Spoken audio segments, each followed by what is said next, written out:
Okay, what we're looking at here is two photosystems. Okay, these are the photosystems that are embedded inside of the thylakoid membrane. Okay, looking on the left is photosystem number 2. It's named photosystem, even though it reacts first, it's named photosystem number 2 because it was discovered second. And photosystem number 1 is the second part of our reaction, but it's called photosystem number 1 because it was discovered first. Okay, and then this one was second. Remember, although it was discovered second, it is the first part of the reaction. So let me go ahead and just erase this so it doesn't confuse you later on. Okay, so a couple of things to take note of and to just keep in mind is that each photosystem has within it a reaction center. Okay, within that reaction center you have two molecules, and this one here you have two molecules of P680. Okay, it's P680 because it works best when it absorbs light of the wavelength 680 nanometers, and this one absorbs on the right absorbs wavelengths of 700 nanometers. Both of these are within the light spectrum of red. You see this as red. So the plants absorb all the red, and then let out the green color that we see plants as. Okay, so plants are green because all colors are absorbed except for green. Okay, so just keep this in mind as we move further into the explanation of how these photosystems work to absorb the light energy from the sun. Okay, so let's get right to it.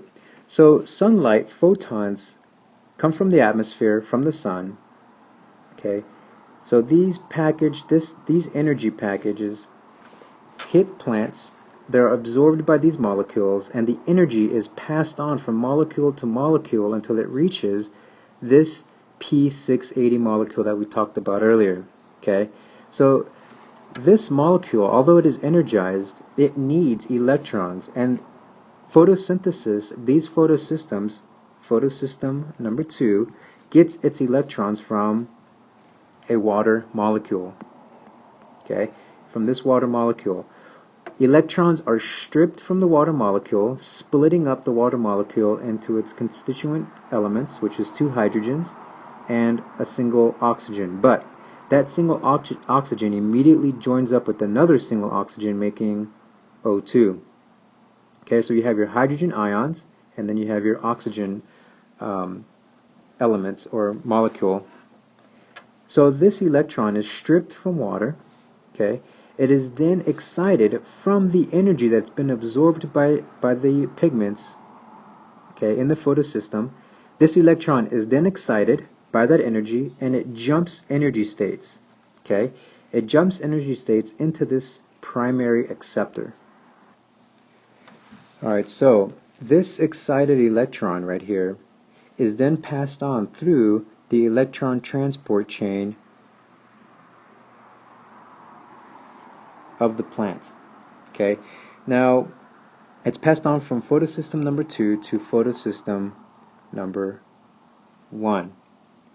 Okay, now these proteins here, plastoquinone,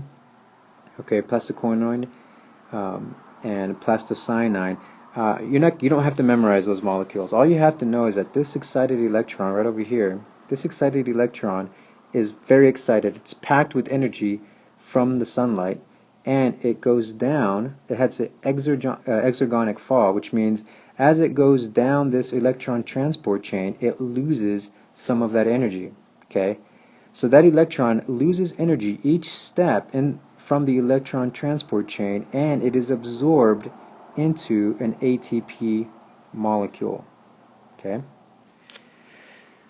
so let me erase this board right now so we can kind of get a clear idea of what's going on in the second part.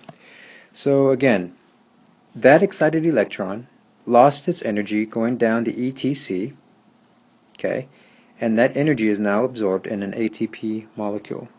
So we have an electron that has lost energy and is back down to a grounded state, okay, on P700.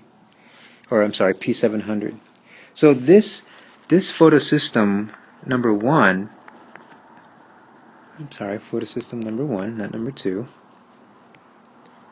much like photosystem number 2, also absorbs light. Okay, it also absorbs light. Okay, so this light, just like in photosystem number 2, is passed on from molecule to molecule until it reaches P700. So this light energy right here, this light energy excites this electron. This electron is excited and it jumps energy levels just like it did in photosystem number 2. Now we have another excited electron, and it goes down the second electron transport chain, the second ETC, and it finally reaches a molecule, a protein called ferredoxin. That is the final electron acceptor, ferredoxin. Ferredoxin takes those electrons and it gives them to NADP reductase. This is an enzyme that takes these two electrons. Now it takes 2 electrons for this enzyme to work. Okay, so you get one excited electron going down the ETC, it lands on ferredoxin, it's grounded, and once this electron leaves, now we have one electron and then one empty space here. We have an empty space right there, and that empty space is taken up by the second electron that comes down the first ETC. Now again we have 2 electrons, and then this one's excited again and it goes up, and then we're left with another empty space, and the process just continues. It continues to feed electrons to this system.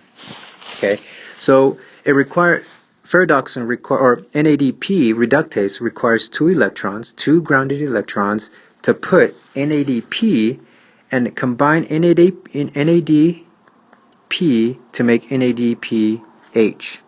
Okay, so remember, electrons are stripped away from water over here, and then the electrons are put back into another molecule called NADP to make NADPH. So NADPH, I'm going to highlight these in red, NADPH and ATP are then used by the plant to make sugar molecules or glucose molecules. Okay, and they use the Calvin cycle. Okay, and we'll talk about the Calvin cycle in a little bit more detail in another video. I hope this was helpful for your studying.